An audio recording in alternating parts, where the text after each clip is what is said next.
What is up, everybody? Can you hear me? Can everyone hear me fine? Can everyone hear me fine? Let me get on some better lighting as well.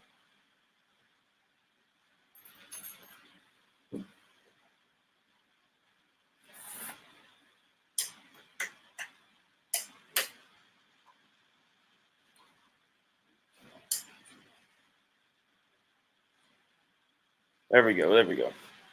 March Madness just never. I mean, this is one of my favorite sports times of the year. I don't know about you, but I mean, of course, football season, but really during football season, August, September, October, November, December, January, even right through that kind of gauntlet, you've also got the NFL. You've got, baseball playoffs in October. You've got, soccer, the European soccer leagues, of course, in England, Premier League, Spain, La Liga, Bundesliga in Germany.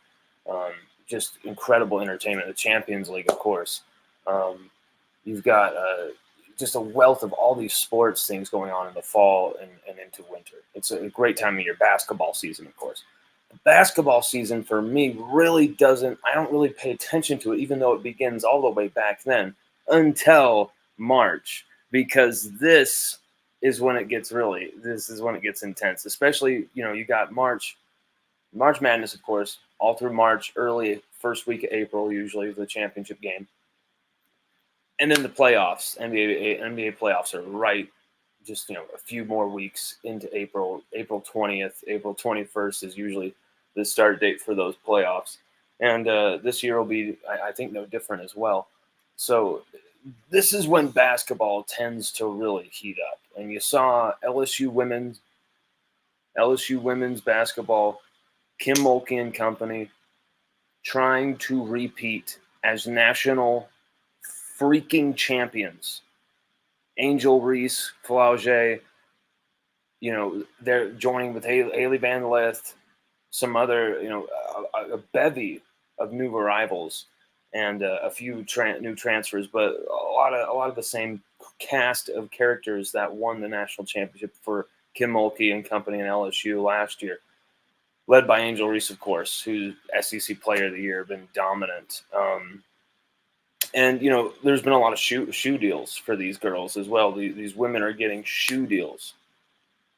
Adidas, Reebok, Puma. I mean, they're all coming over here.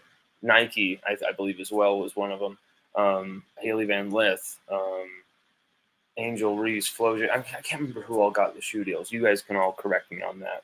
But, last Tarapoa, there was a lot of worries about her with the concussion and stuff. She's back. She looked fine. LSU gets through Rice with a dominant third quarter, really, where they were able to, maybe not dominant, but finally create some separation. It was I think the only quarter in the game they scored over 20 points in a quarter was that third, and created that 10, 11-point separation, which ended up being the final score, 70-60 for LSU women's basketball. They move on to the second round. And I'm trying to think of who they're going to play, but it's been incredible, March Madness, what we're getting, because Yale and Auburn goes down to the wire, and Yale has pulled it out. Number 13 Yale has upset Bruce Pearl's number 4 Auburn Tigers 78-76 in the last seconds. We have this game on as well right here. We've got it on. Hopefully let's make sure all the tabs are quiet here. Madness is not even the word to use. It is just simply fucking crazy what happens in March with basketball. I mean, and you can't write the script. And so hopefully with college football now expanding to a 12-team playoff, and who knows what the future of college football play is going to look like. Greg Sankey, the new commissioner, the NCAA dissolves, whatever. If this is working, this 12-team playoff, and it is as exciting, that kind of the college football version of this, you cannot mess with it, and it needs to stay 12. You know what I'm saying? Like, it has to stay 12. It cannot expand, and you keep expanding for money, which you always see these sports do. They get another round and another round and another playing game and another this and another that, and it's just getting to the point of ridiculousness. They're so money obsessed. The players have become meat for them, and that's why they're paid the max contracts, because the players know how much, their agents know, I should say, how much these owners are making. They truly know. It's crazy amount of money because there's so many games in these sports. Soccer as well. They're playing a crazy amount of games. College football now, you have to you may in an SEC or a conference where of course you have a conference title game, you may have to play 17 games to win a national championship. You might have to play 17 games to win a national championship. I mean, I remember when it was 15-0 with LSU in 2019, and I'm like, holy crap! Like, what a gauntlet these guys have gone through, bruised and battered. Here they are; they've made it through. You know, they were injured for pockets of this season and stuff like that. Now 17, damn. And when you look at LSU's offensive line, you think, okay, I think those guys are built to get through that. Defensive line, not so sure this season. Running back room, I love how talented it is. We really need another body. We really need a talented guy too, though. Not just like another body. We just need like a really talented guy out of the portal to just kind of just really just make sure, give some insurance to that running back room. Because right now, I don't really feel very safe with the running back room. I love the talent there, this 2024 Tigers running back room, but I just don't really feel safe with the options we've got there. Sorry, we're going all over the place on the intro here, but really what we want to do here is just have a hangout and just to celebrate, because this is a great time. This is a great time of year with March Madness. LSU women are going to be on the charge, trying to win another national championship. And it's going to be crazy, especially when you got LSU and Iowa are on a collision course in the Elite Eight. Can you imagine the scenes? And then South Carolina, LSU collision course for that title game. So, I mean, you've got things that can get really spicy. LSU are always under the microscope. What happened, that brawl with South Carolina, it's only really made things get more kind of hotter under the collar for the LSU women's basketball team with the media, of course, but other teams. There's other opponents who just hate LSU's women's basketball team, who just hate Kim Mulkey. They think that she's a political this and that, and they just kind of frame her as this kind of person. You know what I'm saying? And so that kind of like attitude pervades the entire team. And then her players their players start kind of acting that kind of bullshit out against Mulkey's players on the court. So you see LSU are probably going to have a few controversial games. They're going to have probably a few close ones. They're probably going to have a few tough ones. But I think this team should get close, should at least get to that Final Four, should at least embarrass Caitlin, whatever her name is again, right? What's up, buddy? Don't you think? Caitlin, what's her name? Caitlin, oh God, how can I forget her name? Of course, I'm not forgetting her name, but let's just don't even give her that type of attention. But I think it's cool to make sure that you appreciate what this women's team is really on course to accomplishing here with Kim Mulkey. What is it, like year 3 for her? So first year she got them to the Sweet 16, was it, or round 2? Year 2 she wins a national championship, and now year 3 got them to at least round 2. And let's look at who they're playing. This is such a crazy day in college basketball all around because you just had some crazy games here. Vermont, I think, has a chance to upset Duke as well. We'll see if that happens. Um, what's up, buddy?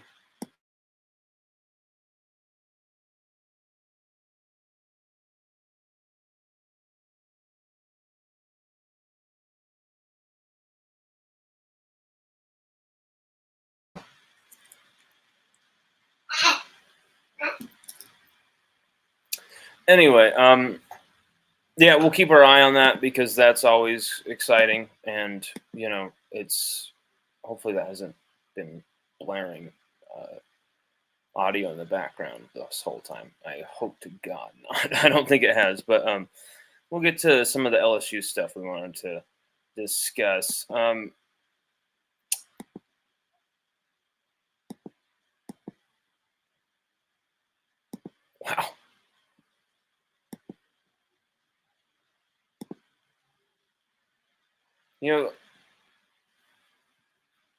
There's the practices have started back up. LSU football's practices have started back up. And so we kind of wanted to kind of delve into that as we have the last few days on LSUOdyssey.com, where we've been publishing some behind the scenes notes, some access from what's been going on. And now here's some film just to kind of add some commentary to the film, courtesy of Go 24/7. See, okay, you've got kind of a good.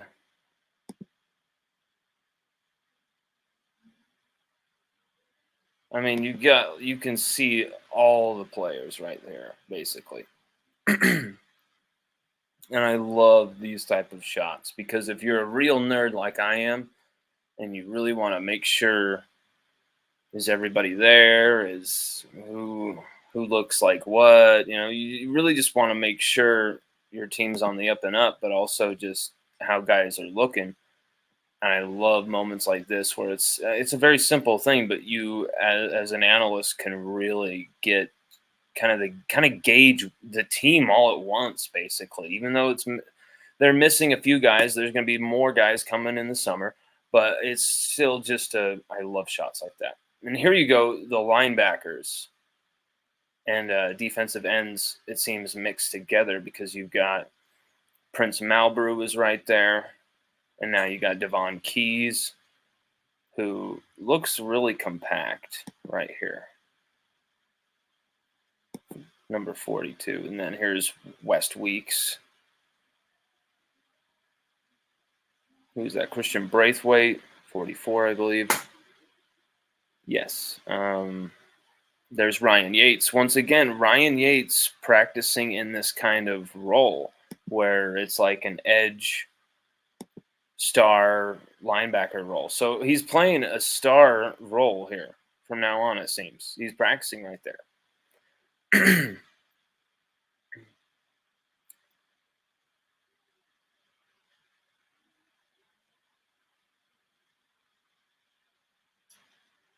Great angles. Glad he didn't drop his phone. This is probably Glenn West shooting this. Right there, you got some great just action of Corey Raymond. I love that they're practicing indoors more this season. I really think that's cool. Here's the edge guys with Kevin Peoples. You got Swinson here. You got Womack.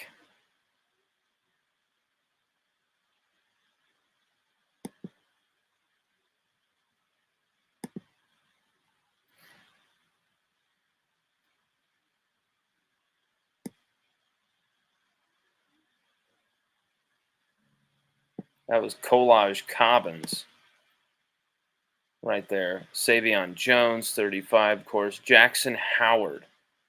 Paris Shand. These are the. So, okay, interesting. So Paris Shand is not really going to be kicking inside as much as people thought. I mean, here he is with the edge guys.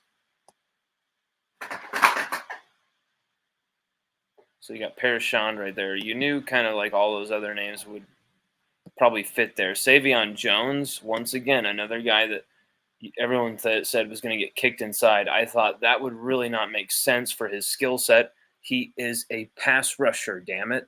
Like, and you saw it for as much as he played in 2022. He had a great season, and Kelly's first season, Savion Jones' second year, his redshirt freshman year. He was fantastic when he played. Only rare reps, of course, but that forced fumble and strip sack on Mississippi State quarterback, I believe, was just a beautiful, obliterating play. And so the idea last year from Matt House and whoever made this idea on the defensive staff to have him gain weight is crazy, because you saw it directly take sacks away from number 35, because he would make it.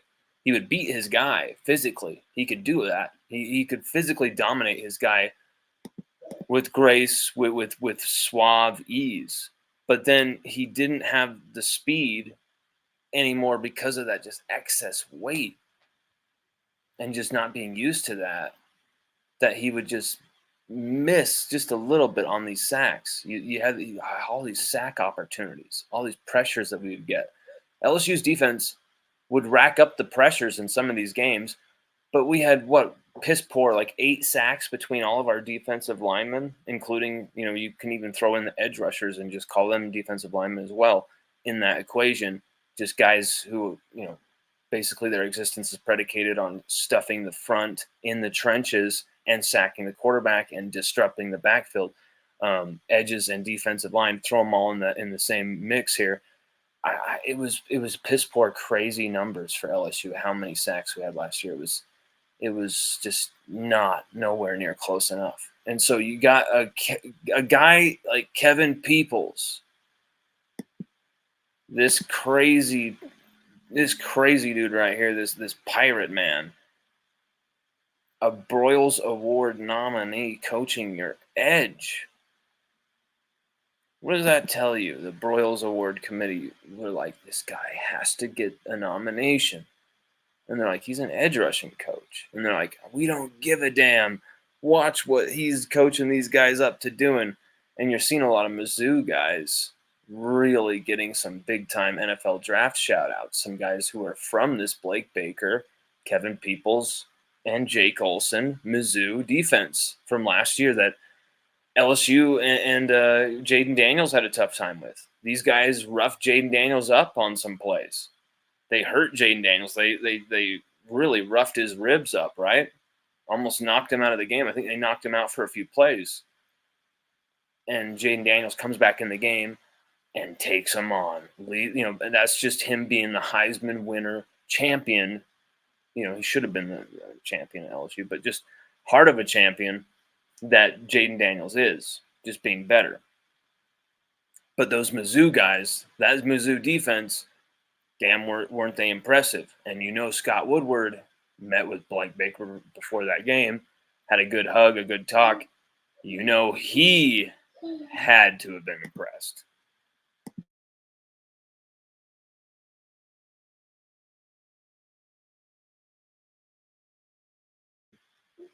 That's Dylan Carpenter, number 97.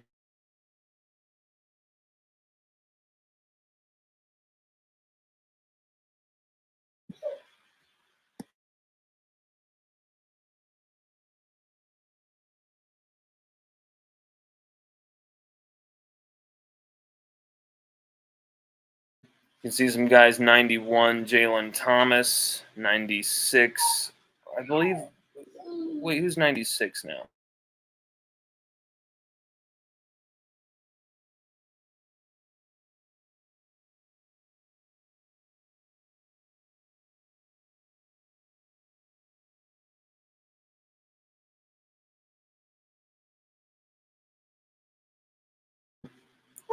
Demarion Johnson, freshman Demarion Johnson.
I love, I think these two linebackers right here. There might be behind Perkins and Penn right now on paper, but the Weeks brothers, number 40, Witt Weeks and West Weeks. West better at coverage. Witt is all around just an absolute freak. But these two guys, I think they're going to have a significant role to play this season, in my opinion. And we got a comment here from a guy, Mr. Billiot. Dylan Carpenter is a physical specimen. I got high hopes for him. Me too, my man. I think I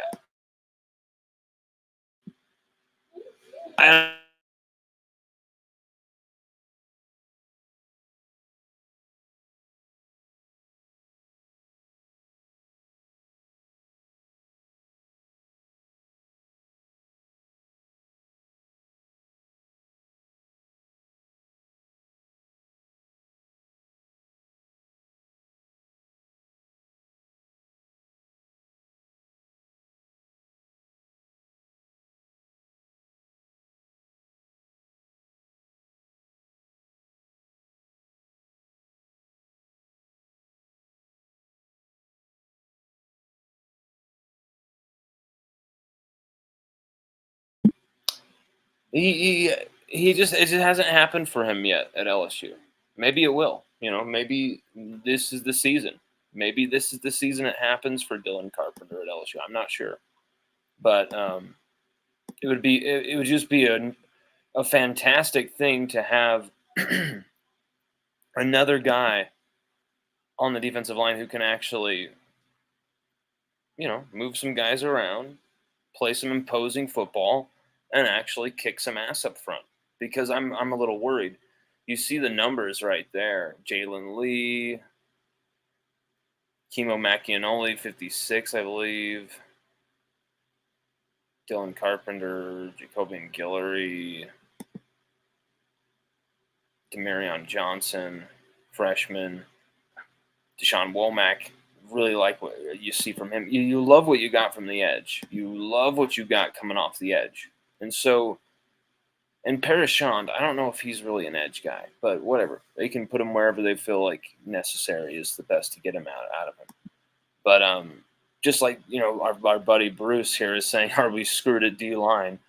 I don't think we're that screwed at D line, and I think this is a perfect way to segue into this because I don't think we're so screwed at D line because I think this guy Bo Davis, who we just hired, is going to be smart enough. He's going to be creative enough to get the best out of these guys. Trust me, I really do believe that Bo Davis.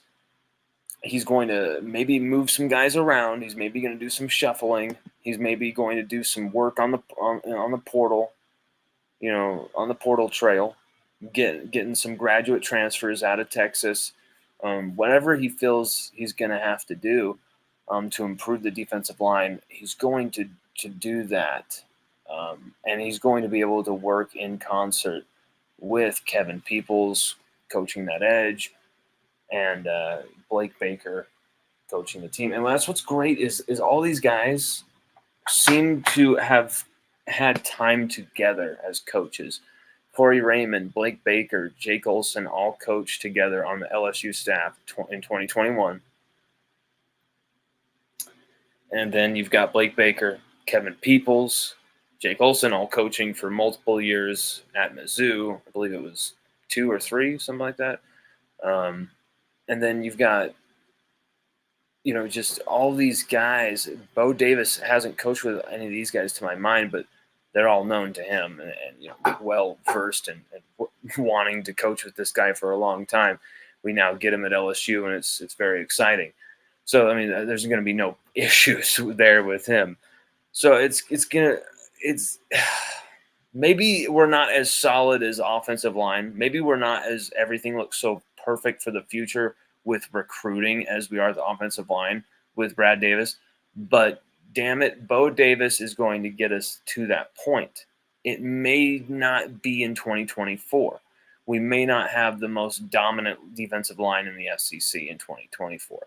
But hopefully we're going to have a defensive line that's going to win us games, turn games around, make plays that are going to contribute to game-changing moments, things like that. Because that's what LSU defensive line play usually does. And I think with Bo Davis, we're at least going to get a defensive line that gives everything on every damn snap, plays with fire and intensity, because he will not let anyone out there stay out there, remain, no matter what their standing is or their seniority or whatever.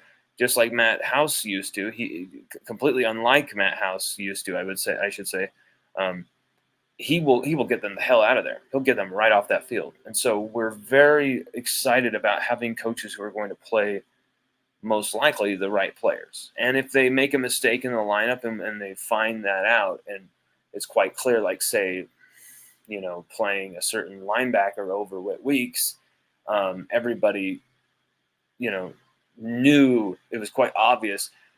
Usually, those are the moments coaches make those moves. Like, okay, like it's done. Like even the mailman would make this move. Like, so you've got some interesting pieces at defensive edge. Defensive edge,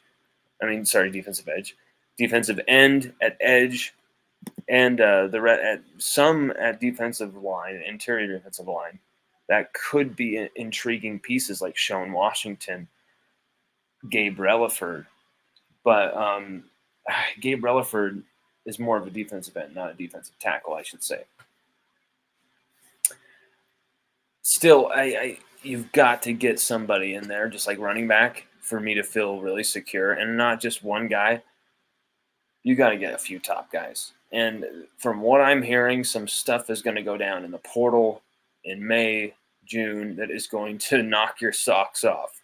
Stuff that we aren't used to seeing in this time of year. Usually the fireworks happen already, like a few months ago, And at times recently, LSU Odyssey are breaking some of those stories of transfers in or out. So, we're used to the timing of these things. This season is going to be very, very significant maybe in the future of transfer portal and stuff like that, because the moves have kind of been weighted because guys can move whenever they want till after the spring, till after they get a feel for this coach. They already know how this other coach is somewhere else. Let's just say that. They're giving this coach an audition with spring. They don't like what's going on. The NIL package is just subpar or whatever. They're in a South Bend, Indiana. They know winter's coming. They're like, shit, man, let's get the hell out of here. So I'm just throwing that out there, that LSU have a chance here to bring in a few top tier guys. I'm not going to say that they're going to be able to bring in, future All-Americans in the defensive tackle spot. But what is going to, who's going to be available out there on the trail is going to be a lot more intriguing talent-wise than what we have currently, especially when you're looking at a depth perspective. Jacobian Guillory, great player, and should take that next step and get even better this next season, right? But he's not going to be that 4-down DT guy for you, is he? Does he have the stamina to do that? He hasn't done it yet in his entire career yet. He hasn't been given that chance. So maybe if given the chance, he can do that. We will see. You will see how thin we are at the defensive tackle spot come this spring game. You will see it, and I've seen it already on a few practice tapes where it's like, whew, like some guys are going to have to play a lot of snaps this season. Some guy, and they're trying already to put some random dudes in there, defensive tackle, who are not playing defensive tackle, but they're doing it simply to give these guys some breather reps. It's like simply just like, we got to get a body in there while you take a break because you've already been out here on the field too much, but we got to get work with these other guys. They are trying to watch out already for overworking some of their guys. But one thing they haven't watched out for is the tackling. They have gone full bore with the tackling, and you've got to love it, because it is a significant place where LSU were just god-awful in last season, right? LSU, I think it's the worst season of tackling outside of 2020 I have ever witnessed. And this is kind of what we've seen because of that. Will Campbell, I asked him if, is your mouth okay? Did you get some teeth knocked out? And he was like, no, actually, it's my nose. And it's like, oh my God. I hope his nose is okay. Praying it's not broken, doesn't have to get broken back or anything like that. But I'm sure if that's was the case, that's already happened at this point. But you can see he's just an absolute tough badass. This dude covered in blood, mouthpiece covered in blood. He's got this nose that's like getting like black. Like you can just see just like this bruising. It's just like just all over his, like it looks so awful. Like he just got smashed there, and it's like, oh my God. But that shows you what the pain tolerance of this kid is. Like he can handle his face getting smashed where like you can literally see the bruise coming up here on either side of his nose, like in real time. But he's just like, ah, like that is a future top 5 pick right there, that dude, because of that mentality, the ability he's got already, those hands, the feet, the footwork is always there. It's always been there since he was at Neville. But my God, it's the fact that he's been able to impose his will, but also, you know, to quote Tom Berenger from Platoon, take the pain, take the pain. Like he has been unreal. The only game that kept him out, I mean, the only thing that could keep him out of a game was the medical emergency, I'll call it, that he suffered the night before 2 days before the Tennessee game during one of the walkthroughs at Tiger Stadium. And that kept him out of the Tennessee game where we missed him dearly.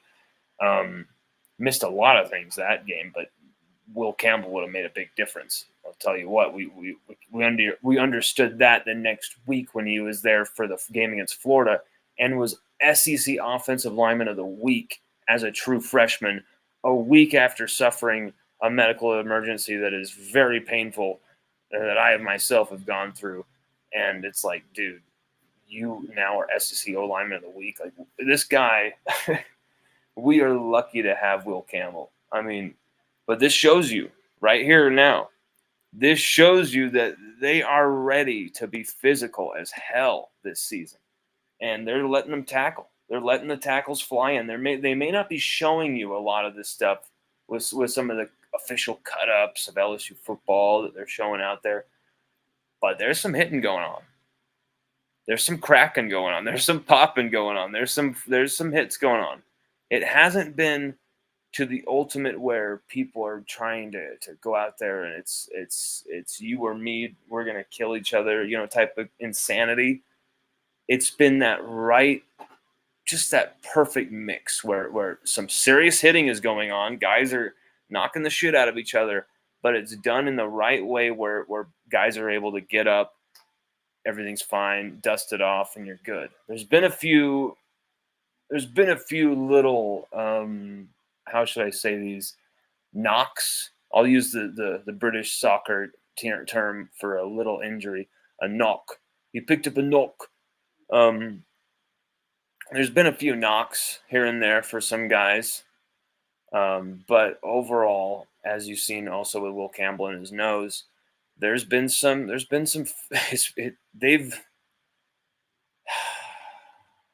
They've gotten physical. We're going to quote Olivia Newton-John. I had to hesitate there for a second.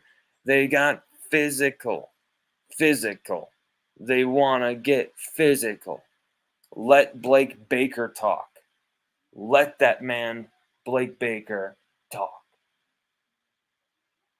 They want to get physical.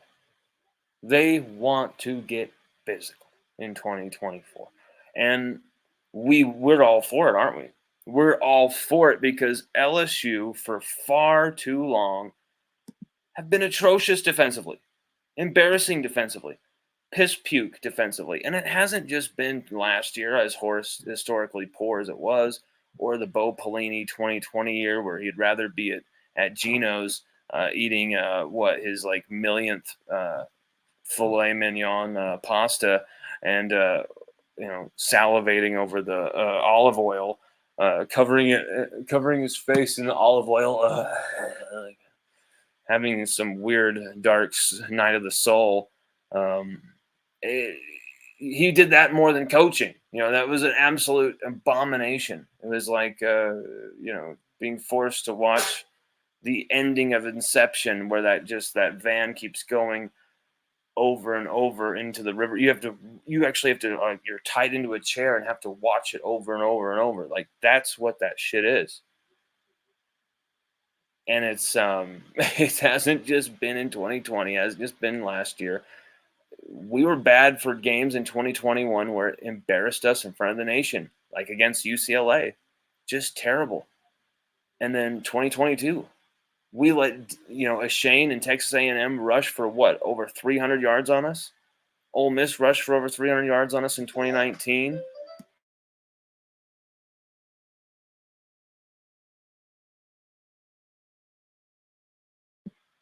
LSU have had some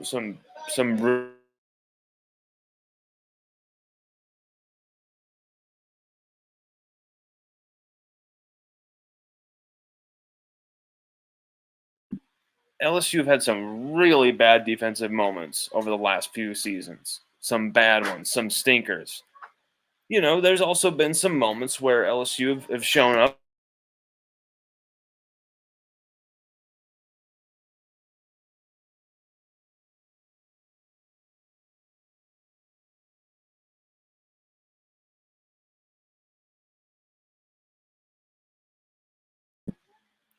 So I don't know. It's an interesting thing because Blake Baker has a big task here. Blake Baker has a huge task. He's got to repair not only a defense but a culture of just playing poorly, just being able to accept playing like shit, being able to allow guys to run on you for over 400 yards, throw all over the field on you for 500 and 600.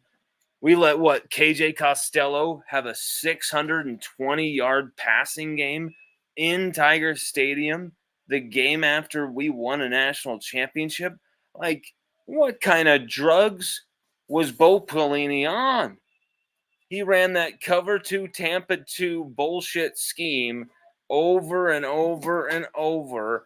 And you know what we saw this last season? Matt House doing the same thing over and over and over and over. And you know what was really, I think, unacceptable was that I think it was unacceptable. I don't care who gets mad at me for saying this, but I think it's just the truth. I think it is unacceptable that Brian Kelly let Matt House do that. He let Matt House basically make the same mistake over and over and over and over defensively. And I get at some point you got to let the guys do their job. You got to let guys do their thing. But it's when it's doing what happened, when what was perpetrated upon us LSU fans, what was criminally happening to us because of Matt House, you cannot forgive.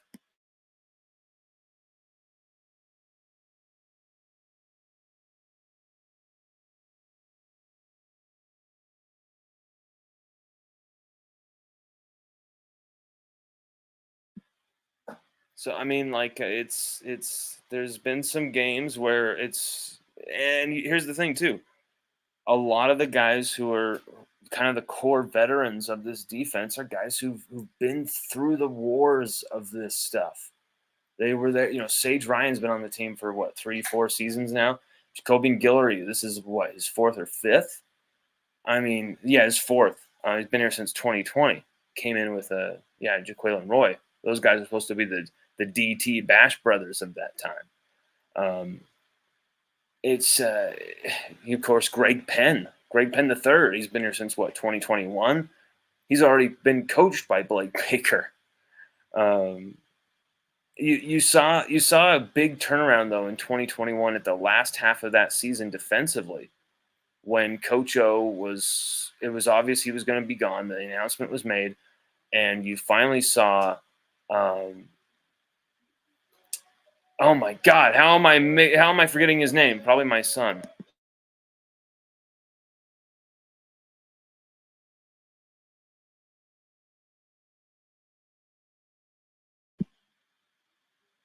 Former defensive coordinator for LSU.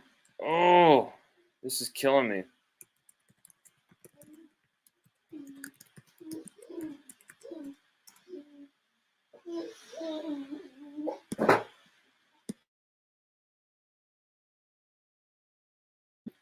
Durante Jones. Yeah, Durante Jones. Durante Jones, coaching with the Vikings.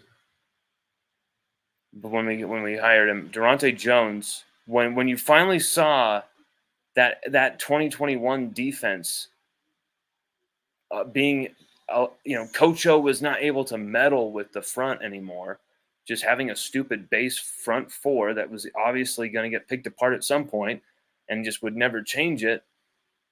You finally saw Blake Baker with the linebackers, his effect with Damone Clark, his rise. Now he's a starter at Dallas, came back from a spinal fusion surgery, should have won the butt kiss in 2021. I understand why Nakobe Dean did, though. Georgia were doing something that's special. But you saw Durante Jones in that defense kicking ass, taking names. And Blake Baker, Jake Olson, Corey Raymond were a big part of that. What, LSU and Alabama, that game against the Heisman winner, Bryce Young, held them to 6 rushing yards. And what, 20 points? Only lost 20-14 because of some overthrows by Max Johnson. When you had a wide open Jack Besh, a wide open Kayshon Boutte, and he missed them, and they're wide open. I love Max Johnson. I think Max Johnson is a heart of a lion, heart of a tiger at one point. Sadly, it was a heart of an Aggie at one point. But he missed those throws in that game. We could have beaten Alabama because of how kick-ass our defense was in that game, with guys like Blake Baker, Corey Raymond, Jake Olson coaching on that defensive sideline. So I am excited about the potential for games like that in the future.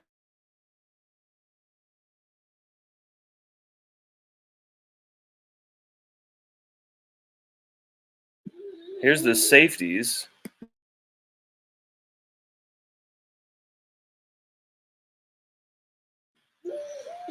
You see Sage Ryan there with the safeties.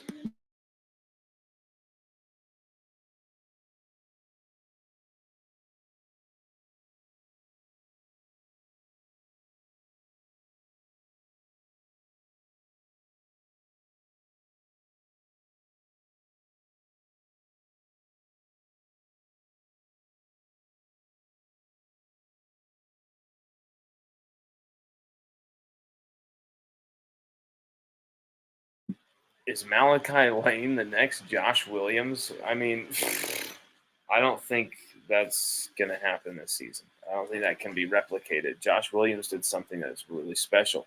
And I also think they're not going to be giving out scholarships to people. Going from a walk-on to getting a scholarship is a difficult thing to do. And this season, we need to cut 3 spots as it is already. That's a big talking point behind the scenes. LSU football have to cut 3 spots, okay? And so to cut these 3 spots, and then also we're going to have to bring in a few guys just to make the 85 roster. We're going to have to cut like 5 or 6, maybe even more, depending on the type of targets that are there in the portal. So you're going to see some shedding of fat, so to speak. You're going to see some guys leaving that maybe you're like, why? What the hell are we doing? But we simply have to cut ties. We have to kind of pick one or the other in a way, because we have to make priorities just to make the 85-man roster. and have room. Kelly's always going to want to have one or two extra scholarship spots just in his back pocket, just in case. And maybe this season that's not going to happen. Maybe he's going to have one spot empty left going through the season. I doubt it, because he's going to need every spot filled, really. So this might be that season where he kind of goes in a different direction, and he's going to have to use every last spot and keep keep everybody on as much as he can. It's going to be very interesting. You see a lot of schools paying to get extra spots in a way, um, get extra scholarships in a way. It's, there's no rules that can really regulate it or stop it, and I don't see LSU doing that. But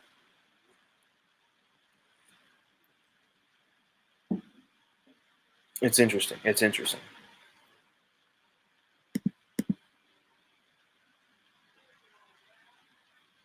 That looks like what Bob Dion. Who is that?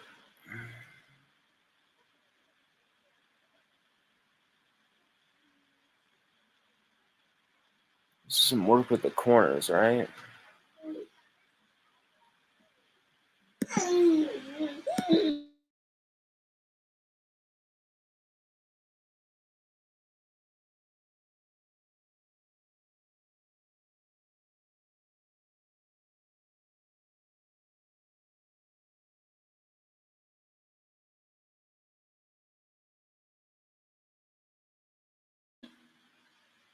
See, that's the thing is, I think we could have some disastrous special teams if we try and get really too cute with things this season, and everyone's wanting to talk about we're going to have a dynamic return. We've got to have a dynamic return game for LSU this season. We've got to have a great returning game, and it's like we're probably not going to do that. We need to just make sure we don't make mistakes anymore with fumbling the ball and losing possession and doing stupid crap like that. And we need to just do that first. And we need to make sure we can adequately replace a guy like Jay Bramblett, a Ray Guy award type level punter, and need to make sure that we can replace, these type of guys. And kicker, Damian Ramos, still some questions there. He's had some clutch kicking moments. He's had some big misses. So there's still some questions there. Special teams for me, I'm always going to be worried about it until we finally prove that we're not going to just throw kind of whoever at it. And I feel kind of having Slade Nagel, tight ends coach, plus Bob Diaco coaching a special team. I kind of am like, I don't know. I want to see it work. I want to be a believer, but it feels once again like just throwing someone, whoever, to kind of coach it, and they have to have double duty, and so maybe they're not coaching it as intensely as they would someone like Greg McMahon would. Greg McMahon did at LSU for so long.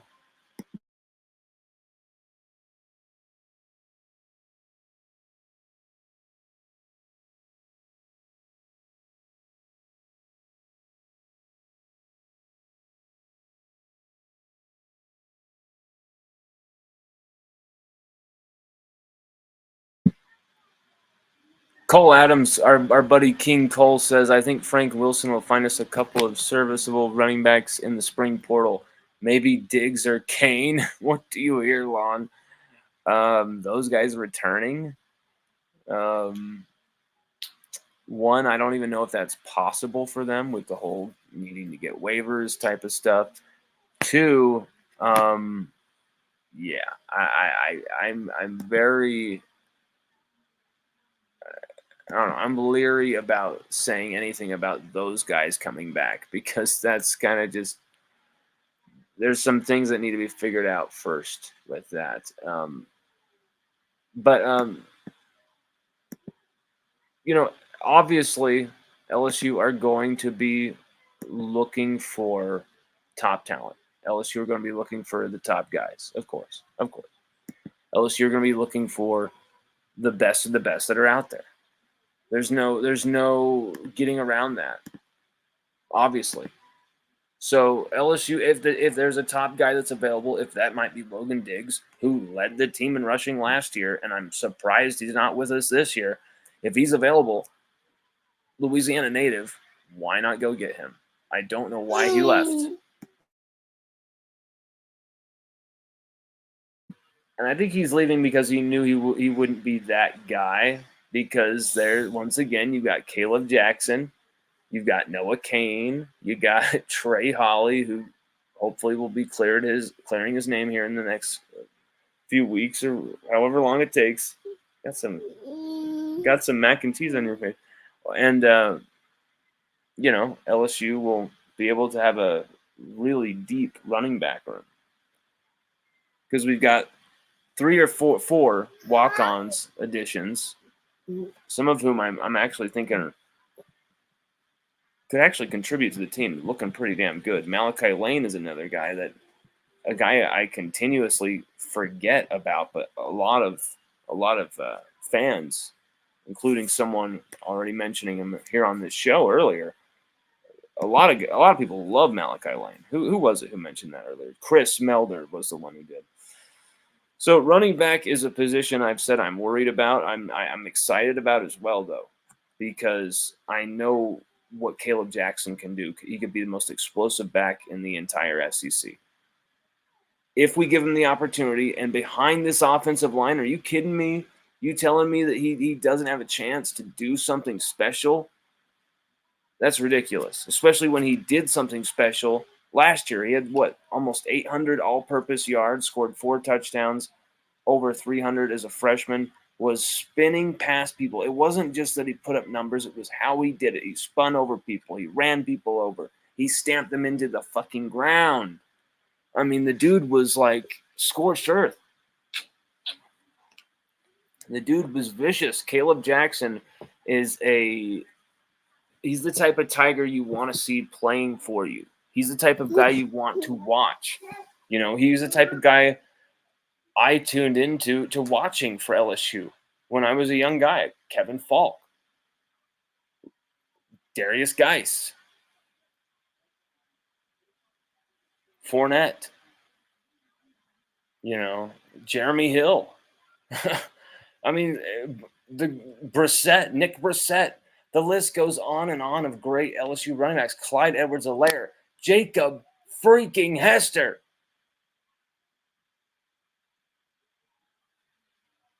And you've got Frank Wilson back in the shack. You've got someone who really is special in Caleb Jackson. And then you've got a really badass, supportive, A-level kind of a dude who can really do some smart plays on the field in Josh Williams. Then you've really, to me, I think it's a strong 1-2 punch that maybe it's not going to get so much love as some other schools might for their running backs, but that tandem could be special. That tandem could be freakish coming up here for LSU. Some footage here, courtesy WBRZ.com. Or you know what? We won't use that because I'm sure if we did, Cobble would lose his mind. Michael Cobble doesn't seem to really like us much. But we like Michael. We think he's cool. Jordy Collada show. Here's some footage from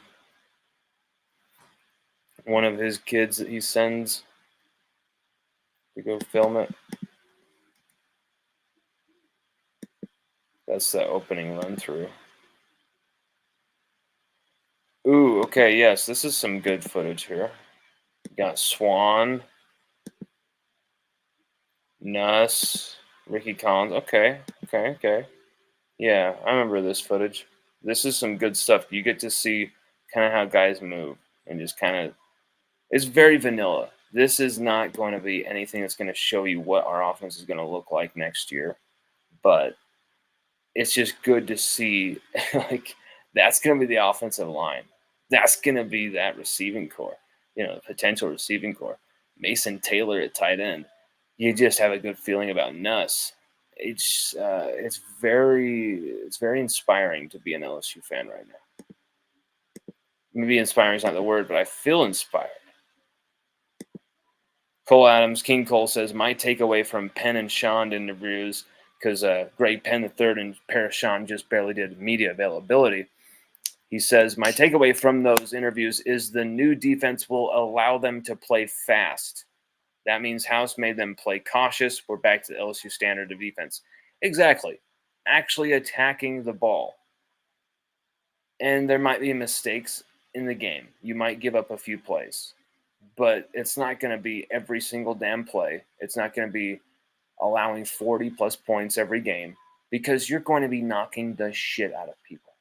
You're going to be scaring people from actually running on LSU. You're going to be scaring quarterbacks from when I make that, that drop, and I go to make that throw, and I step into that throw, I better know 100% for a fact that I'm stepping into clear grass, and I'm not stepping into a huge hit coming right up my knee, right at my upper, abdomen, from an LSU defensive and LSU edge rusher, LSU guy on a safety blitz, for God's sake, even coming to really rock your ass.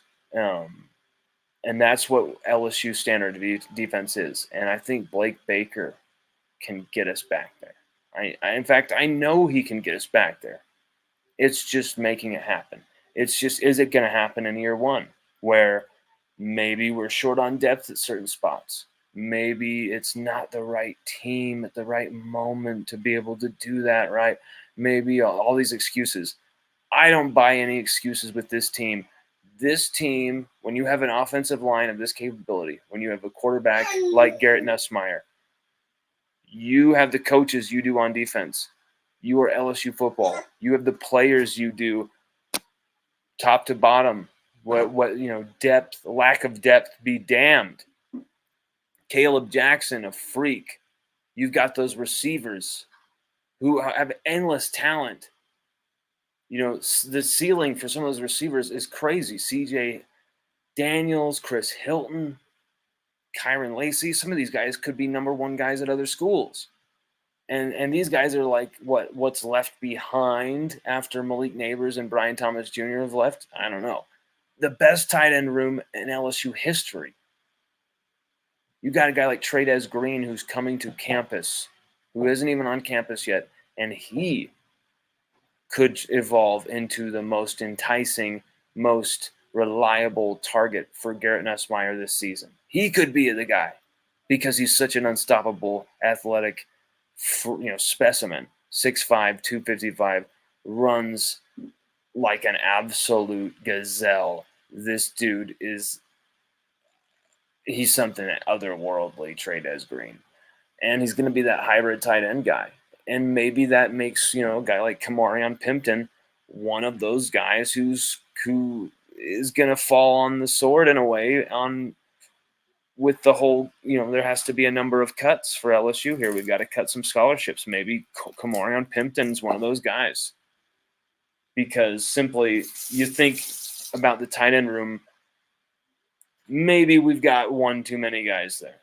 And maybe there's other spots on roster that need the attention more. You know what I'm saying? And I don't want that to happen. We haven't even seen Kamarion Pimpton, his potential even touched here. We haven't even tried to find that out, which has been disappointing. I think he could have added something to the offense already here. And I really hope we can do something where we can figure that out, because he could, with his length, he could be another just dynamic dude, another aerial assassin for this LSU offense. But I really feel like the more weapons you give Garrett Nussmeier, the more successful he's going to be. And it should go for any quarterback that way, really. But it's not just going to be, 2 or 3 guys like this last year. I think you're going to see the ball being spread around, because it simply has to. Unless, 2 or 3 guys stand above everybody and go for 1,000-yard seasons, all of them, go just crazy. We'll see.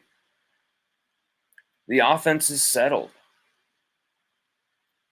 It's the defense that we really are all interested in because we have a lot of excitement for it. We have a lot of cautious optimism, but it's it's where every LSU fan is really wanting to see, like, what is this defense going to be able to do? Because we cannot go back to what we did. We cannot go back to what we did. Cannot. Cole Adams says, Aranda or Chavis?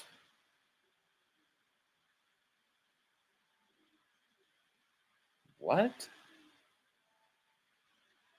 Why are you saying why are you saying Dave Aranda or John Chavis, former LSU defensive coordinators, who are nowhere near taking the job or were taking the job? Or, like, what do you mean? Like, that's the style of defense you want? Because those two guys are very different from each other. So I'm not sure what you mean, Cole.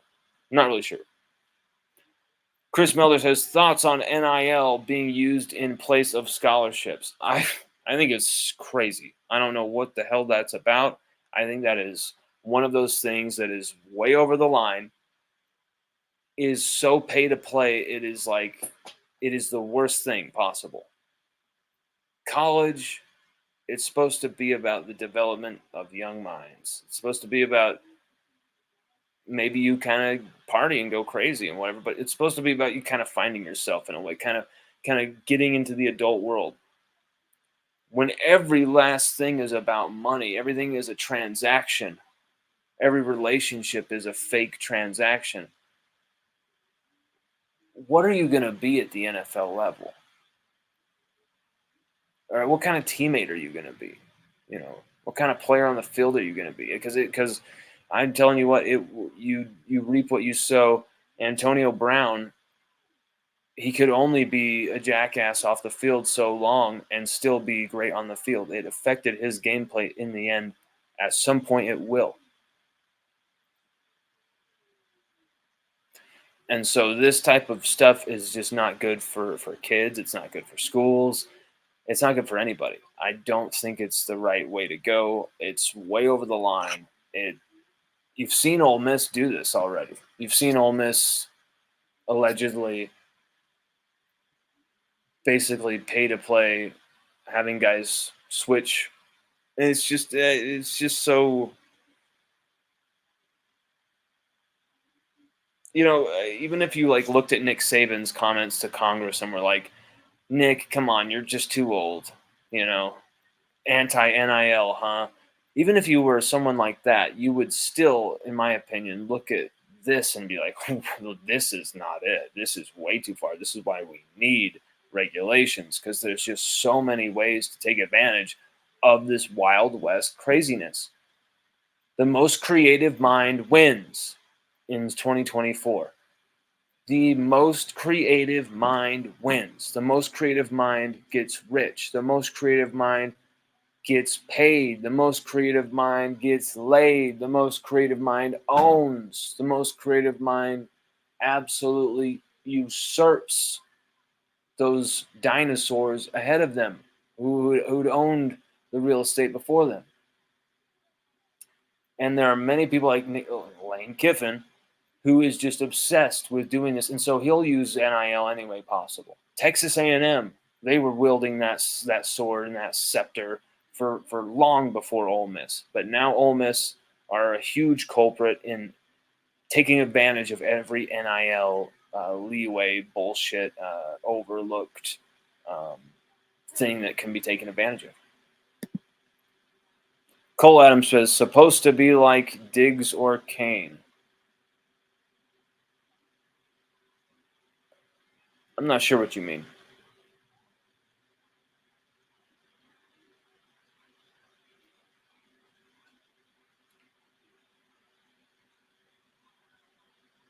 Cole, I'm not sure what you're meaning.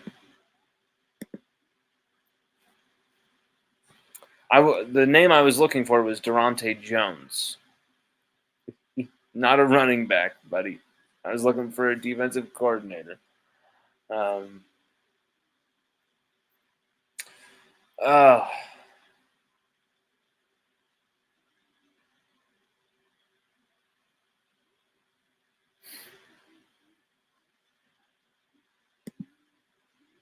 this is just crazy. San Diego State survives UAB. Colorado takes down Florida 102-100. Holy crap. This is nuts. I've got Utah State going to the freaking Elite Eight. We'll see if that pays off. Okay, Texas A&M up 14 on Nebraska. Vermont only down 5 at halftime. I got Vermont in this game. Let's go, baby. My bracket has been savagely destroyed. I wanted to pick Grambling. I wanted to, but I didn't have the balls. And Longwood, what a name for a school. Wanted to pick them too. Morehead State, wanted to pick them as well. UConn destroys Stetson. Western Kentucky, I picked them to upset Marquette. They weren't able to do it. Baylor had that one. Yale is just a crazy upset. I had Auburn in my Final Four. Screwed. Auburn have always been kind of a team that upsets themselves in these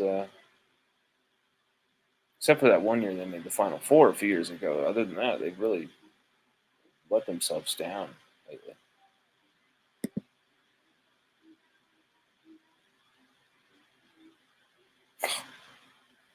And John Calipari, how many times are how many times are they going to shit their pants? Kentucky, unreal. Yeah, man, I know. I know they lost. We were talking about it earlier on the show. And I was like, I don't know if you're hearing me correctly or even listening, bro. We've been talking about Yale beating Auburn a bunch in the first 5-10 minutes because we were talking about March Madness. And Yale had just barely done it, just barely like on the screen, just barely. I saw the last few seconds of the game on the screen, upset it, Auburn. I started it just in the last little bit there.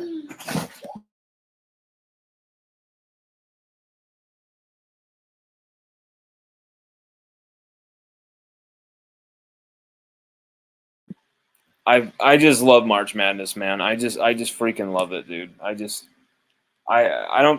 kind of annoyed about my bracket.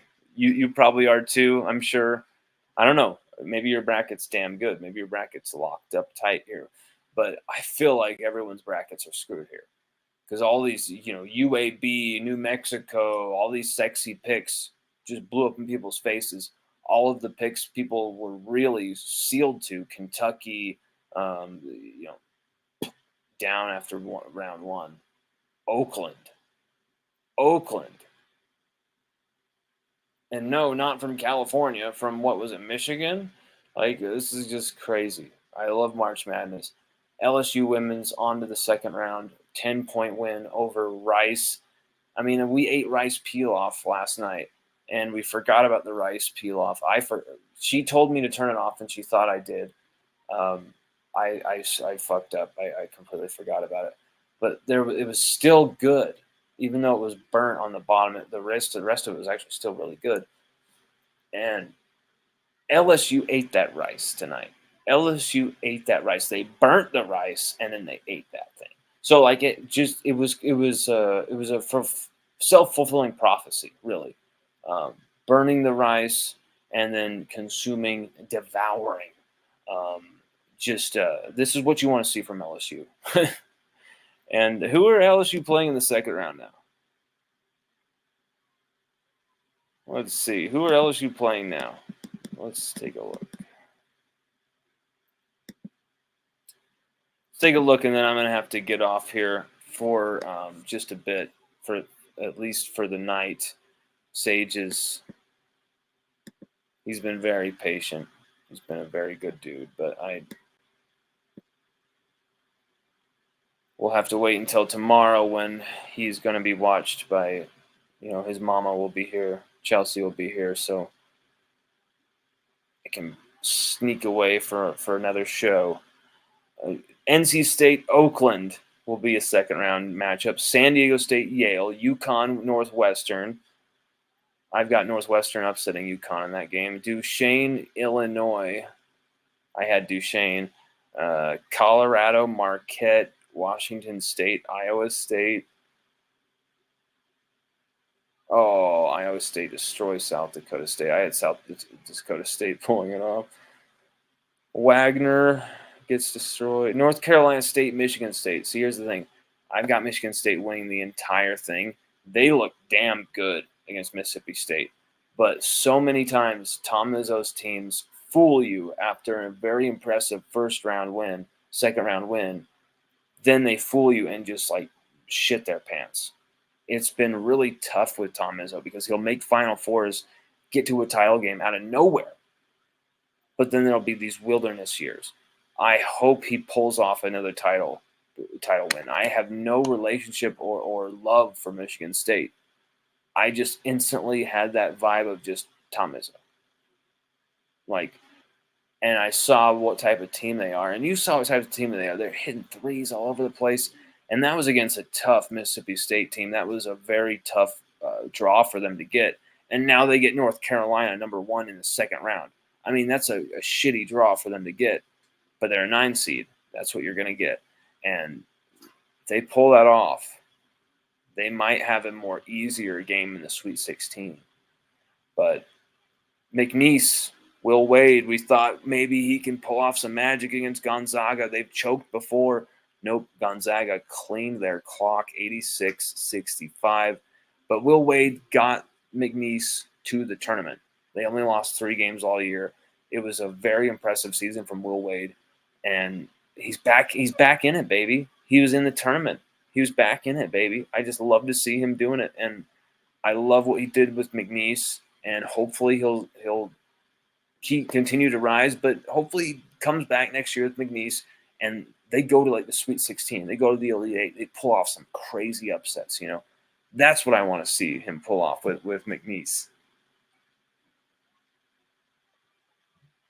But now it'll be Gonzaga, Kansas. You want me to drag you around like a little... He keeps wanting me to drag him around like that on the floor. He loves it. Clemson upset everybody's favorite elitist pick over New Mexico. I had Oregon, but I pressed the wrong button. It was South Carolina instead. Oregon, Creighton, Texas versus Tennessee. I think a lot of people had that one set up. Dayton, Arizona, I've got set up as well. Clemson, Baylor.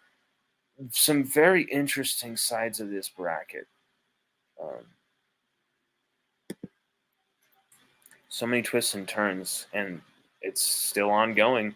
That's what's beautiful about this sport is when this tournament goes down, it's just, oh my God.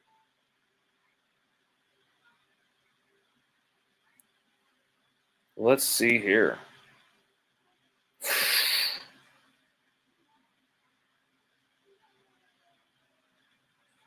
Okay, LSU will have to play Montana State University, right? Who upset Louisville. Oh, my God. So Haley Van Lith isn't even going to get to a rematch against Louisville. That's what it was. We were all excited that Haley Van Lith would have a rematch against Louisville, and it would probably be a saucy, intense game, right? Another LSU against the world type of atmosphere. Mulkey's throwing, fists throwing, it's crazy. Shit's getting all wild.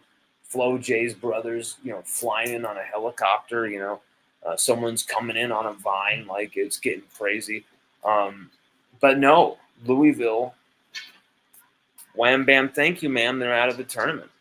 Montana State University, is that right? MTSU, let's see.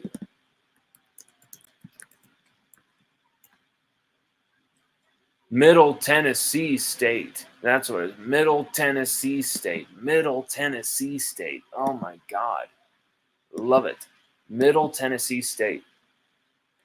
LSU versus Middle Tennessee State. And then it looks like, UCLA, UNLV, Creighton, California Baptist are the 4 teams they could play in that Sweet 16 game. And then a potential big match against Iowa that could potentially be there unless Caitlin Snark gets knocked out of the tournament early, hopefully by Holy Cross. That'd be kind of funny. But yeah, LSU against Middle Tennessee State next in round 2. Shit, I closed that game. Let's see when that game is. It's probably like tomorrow or something. Give them like no time to get ready. Oh, come on. You scoundrel! Smee! Captain Smee. Sage is laughing at Smee. I'm not doing a good impersonation of that. Okay, Sunday. What time is that game going to be at? Sunday, to be determined that time. All right, so Sunday, LSU, Middle Tennessee at the PMAC, right? For round 2. But either way, LSU are, as you found out today, kicking ass, taking names, more aggressive. Will Campbell has a high pain tolerance. Sage likes making funny noises. I'm talking about my son, not Sage Ryan. LSU women are kicking ass, and in round 2 against Middle Tennessee State. And, you know, LSU way more physical than we were expecting they would be with the tackling in spring practice, and we love it. We're sign us up for that. Sign us up. Everybody, have a good one, and we'll be talking to you soon. There's been a lot of people watching this, as I can see, and a lot of people commenting in. I cannot thank you enough. This is awesome. King Cole, Chris Melder, Jarrett Billiot. Who else was commenting on here? There's a lot of people commenting on here. Chester Langston, Bruce says you put out A++ content for a long time. Beam, been fun following the growth. Thank you, brother. I appreciate that, Bruce. And Chester Langston Sullivan, is Holly coming back? Even if I called the Union Parish Police Department, even if I called it, this is something that is going to have to be decided in interrogation rooms and all this sorts of stuff with witnesses, or potentially in a courtroom. Something that is way bigger than me. Thank God, because I don't want that job. But I would love for Trey Holly to be innocent and get him back where he belongs, back on campus. Chester Langston says, what is the status on transfers coming? You will find that out very soon in the next coming days on LSUOdyssey.com, my friend. Let's go, Billy. Let's go, my man. Everybody, have a good rest of the night. Sage trying to press everything. Have a good one, and we'll see you tomorrow. LSUOdyssey.com for more if you want more content, if you want more LSU. Support our vision, support what we're trying to do. We're trying to get back to LSU as much as possible, but money's tight, and I know money's tight for you. Anything, any support will help. Any support goes that way, goes that direction. We've been growing something in a grassroots style for 4.5 years now. We couldn't be more happier to cover LSU, to do what we do, and we just want to do it more. We just want to be around it more, baby. Let's go. Let's go. LSUOdyssey.com. Friday, March Madness. It's on. Check out our Twitter for more posts. We're going to be posting all night about March Madness and about LSU football, some of these new articles we've got coming down the pipe. Thank you so much, everybody. Happy Friday. See you tomorrow. LSUOdyssey.com, baby.